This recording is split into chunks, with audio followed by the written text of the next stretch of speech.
Hey guys, just sitting here with Annelise. We were talking about some pretty cool stuff that she's doing in the breathwork space, and I thought I'd share that with you. Some of you have seen some of our breathwork demonstrations we do with the heart math, but it is Annelise's specialty, breathwork and movement. So I thought I'd get her on, have a bit of a chat and see what you're doing. So, how are you? I'm good, thanks, Justin. How are you? I'm really good. So tell me a little bit about breathwork. I know we just talked a bit about before. I've done a little bit of work over in Fiji when I was met with Nam over there. But tell me, what are you doing in breathwork? Like, what is breathwork? Someone once told me you can learn how to breathe, and I was like, that sounds like the dumbest thing ever. Apparently it's not. So what is it? Like, what is learning to breathe? Right. Well, yeah, I mean, breathing, of course, is something that we all do all day, every day, and have done since the day that we were born. So why would we want to work with it?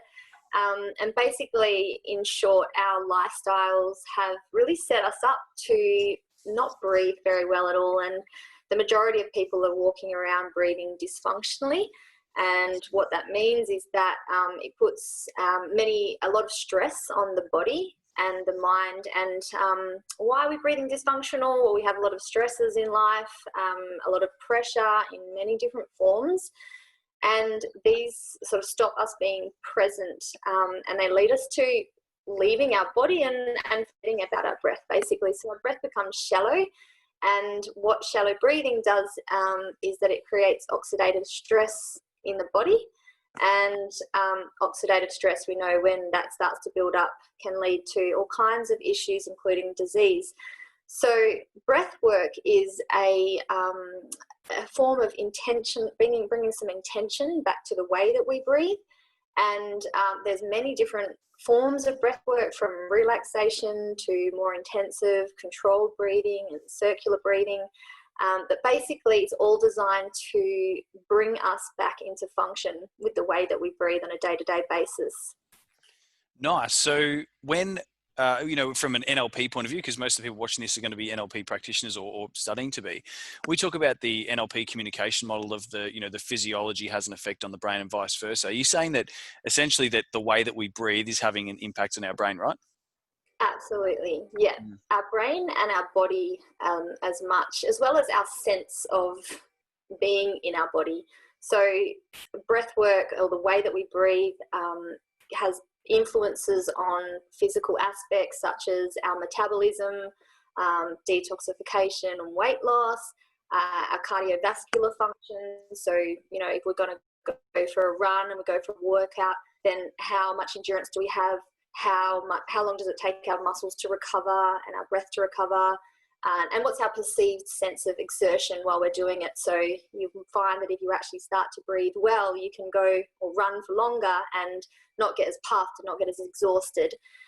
So there's a particular way of breathing, and ideally we want to be breathing through the nose as much as possible. A lot of us have become mouth breathers and chronic mouth breathers at that. And breathing through the mouth, there's been many, many different studies that have been done that show it leads to chronic dishealth, lack of sleep, erectile dysfunction, all kinds of things that can happen if we're not breathing functionally. So definitely there's massive physical ramifications of not breathing well. Yeah, and so I have heard this as well. So the people who sleep with their mouth open, you test your oxygenation levels in the mornings, and they're like 97%, where they should be 99% when we wake up, right? Am I got that right? Yeah. So pretty well. So we lose a lot of oxygen if we breathe with our mouth open. When we sleep with our mouth open, it disrupts the quality of our sleep. So obviously we know that in terms of health and wellness, sleep is the number one priority. If we're not getting good sleep, then it doesn't matter what else you're doing with your diet, nutrition and lifestyle. Sleep's number one. So yeah, mouth breathing during sleep is really not good. And it also, you lose a lot of nutrients, you lose a lot of oxygen. So yeah, obviously you're also dealing with not a very happy partner next to you. So snoring. Yeah. So quick question: breathing through the nose, I guess, is that slowing the breathing process down just by breathing through your nose? It it can calm the breath, but it goes way deeper than that in terms of the physiological reasons why breathing through the nose is much better than breathing through the mouth. For example, most of us know that breathing through the nose, warms the air so that and filters the air as it's coming into the body. But we also have, and I mentioned erectile dysfunction before, we also have erectile tissue in our nose, which is exactly the same as the erectile tissue in our genitals. And this is designed to be excited and to be calm. So this is actually a function which we miss out on if we're breathing through the nose. There's many different things as well, studies that have been done which show that when we breathe through the mouth, we're actually not getting a lot of the gases that we need. We're also only using 2 compartments rather than 5, all 5 in our lungs, which again just leads to physical exertion, lack of energy, and a variety of other health impacts. Right, it's interesting you're talking about the in the nose as well, because one of the studies I was reading recently is about when people are trying to work out whether they're attracted to someone, that's actually the scent that we pick up that goes through the nose that we pick up whether we like someone or not. So if they're wearing lots of perfume, we may pick up scents that are not actually, and those scents can have an impact on our brain's what's the word? It was basically the brain's process of working out whether this person's genetically suitable for us to have children with. Absolutely. And if you're breathing through your mouth, obviously you don't get that. Breathing through your mouth is pretty much like being drunk 24/7 when you're choosing a future partner. Wow, that's pretty cool, right? Because I mean, a couple of people we've trained have gone off and done dating coaching and working with couples and working with people trying to find the ideal partner. So that's fascinating. Yeah, it's a good gauge. Yeah, just a couple of nasal breaths. Not only will it calm you, enabling you to make a better decision, but you'll also have that other gauge that you can utilize, which is important. Yeah. That's good. Just don't go around sniffing potential partners though, right? Can you come here? I need to smell you. Now that's really cool. So tell me a bit about what's something that someone could do right now that we could actually show them, like something. What could you do if you were sitting in front of someone right now and they said, look, I don't know if I'm quite understand what this is, and you say, right, let's do one. What would you do? Yeah, well, it really with any breath work, before you kind of get into trying to change anything with your breath, the number one thing that you always need to do is first become the witness. So actually observe and become aware of the way that you are breathing at this point in time. So if you just take a couple of breaths as you normally would and just focus, where is the breath going in the body? Like, does it kind of stop at the throat? Is it coming into your chest? Is it going a bit further deeper down? Notice that you're breathing in through your nose or your mouth. And so do you feel that the breaths are shallow or are they deep? And so wherever your breath is at the moment, it's always like a good indicator as to how you may have been breathing throughout the day or week or longer if you've never done this process ever before in your life.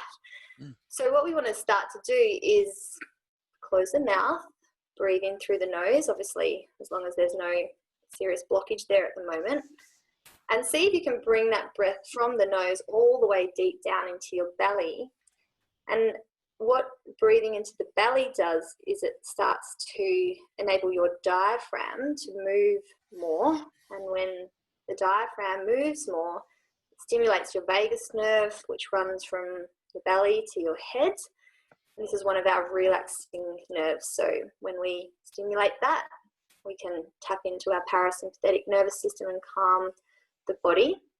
When the body is calm, all of the other systems in the body have an opportunity to function more efficiently. So just keep bringing that breath down deep into the belly. Really feel the belly expand freely as you inhale. And just let it relax as you exhale, and just try to let everything go, all of your abdominal muscles. So inhale, freely expand. And exhale, relax.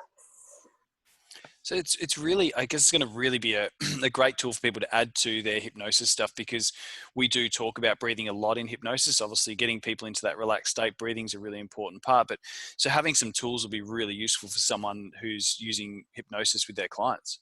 Yeah, absolutely. And when I did do the hypnosis course with you, there was a lot of things that were resonating for that exact reason, that I was like, oh, this is quite similar to some of the breathing techniques and the meditation, the guided kind of access to people's subconscious. And really that's what it's about, is bypassing our conscious habits or patterns to reconnect to the subconscious, the way that the body knows how to breathe when all of the other busyness of life and pressures aren't getting in our way of doing so. And so the more that we can start to practice that, the more that it will start to integrate into your life. But it's about setting up that practice as well, so that it becomes just more a part of what we do and how we operate.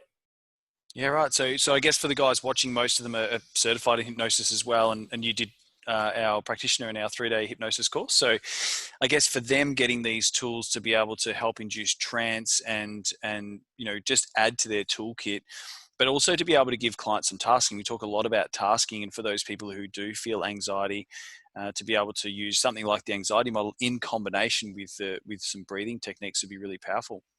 Yeah, absolutely. And it's about, as I mentioned before, when you become the witness of your own breath and you gain some knowledge around what it is to breathe functionally, then you'll be able to see that in your clients, and you can sort of spot a little bit more clearly if they're not breathing functionally, and also know the kind of cues to give them to help them to functionally breathe. So that'll be really useful for that as well. Yeah.